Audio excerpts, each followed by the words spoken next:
Hey everyone, this video will show you how we constructed a small wind turbine that generates electricity to light up LEDs. But first, did you know that a wind turbine typically produces enough electricity to supply the annual electricity needs of about 330 homes? And at full power, it can supply about 1,800 homes at any given time. Wind farms generate power the same way nuclear and hydropower plants do, by the use of a generator, the heart of these power stations. But have you ever considered what generators are, or how they work? Generators are devices that convert mechanical energy into electrical energy. For example, wind energy is used to rotate the blades of a wind turbine, which in turn spins a drive shaft connected to the generator, converting mechanical energy into electrical energy.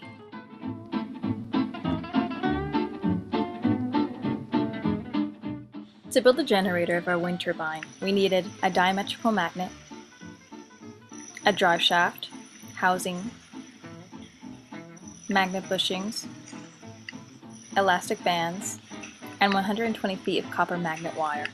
To start, we pushed a magnet bushing on each end of the magnet and tapped them tightly together.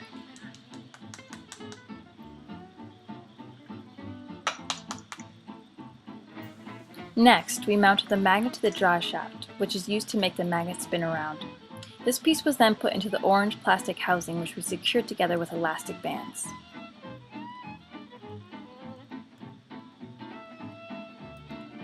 Lastly, in the same direction, we wound 150 turns of copper wire on the top piece and bottom piece so that the outlet of one coil could not cancel the other one out.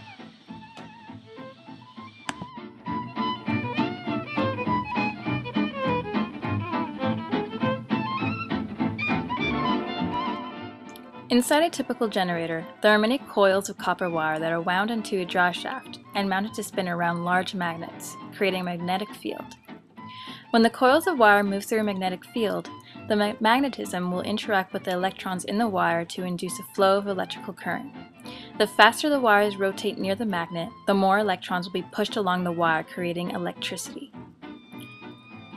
In our simple generator, a magnet field is moving across a coil of wire, inducing an electric current along the wire.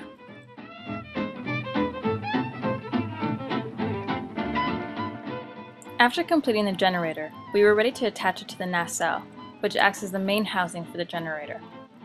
The two sides were secured together with small screws and bolts.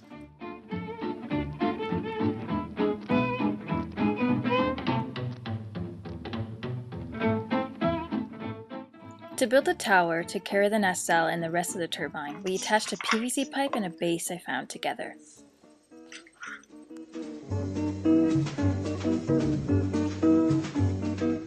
To make the turbine blades, we took long boards of wood and cut them down to 3 blades the same size. After drying, they were then inserted into the hub at an angle in order to capture wind energy. As a means to spin the magnet faster in order to increase voltage, we attached a 64-tooth gear onto the hex lock so that the gear meshes with the small gear on the drive shaft.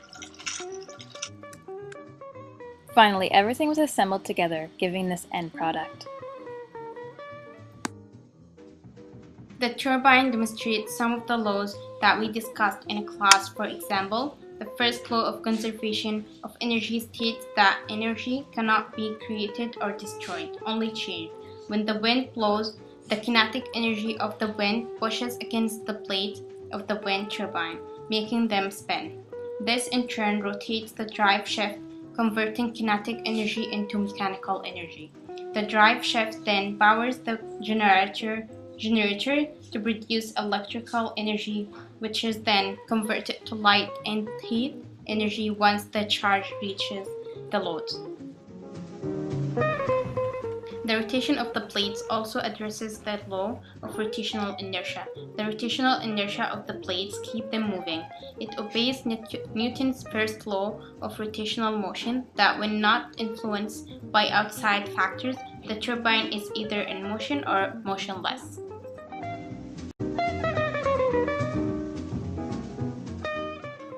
Third law of motion states for every action force, there is a simultaneous reaction force that is equal in magnitude but opposite in direction.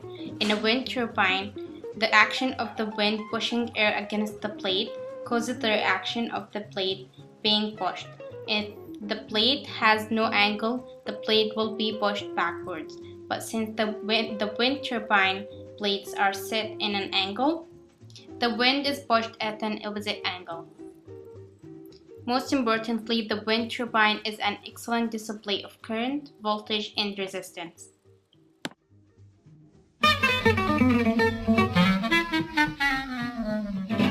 As we know, current is a flow of electric charge.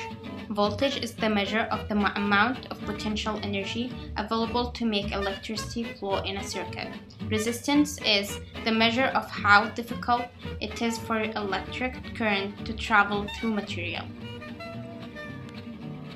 Using a multimeter, we were able to quantify the voltage and current our turbine was producing. We attached the wires of the motor to alligator leads attached to the multimeter. We then placed the turbine to the fan and let it spin. The voltage reading coming from the DC motor was fluctuating, probably due to the unbalanced leads. Otherwise, the voltage would be constant.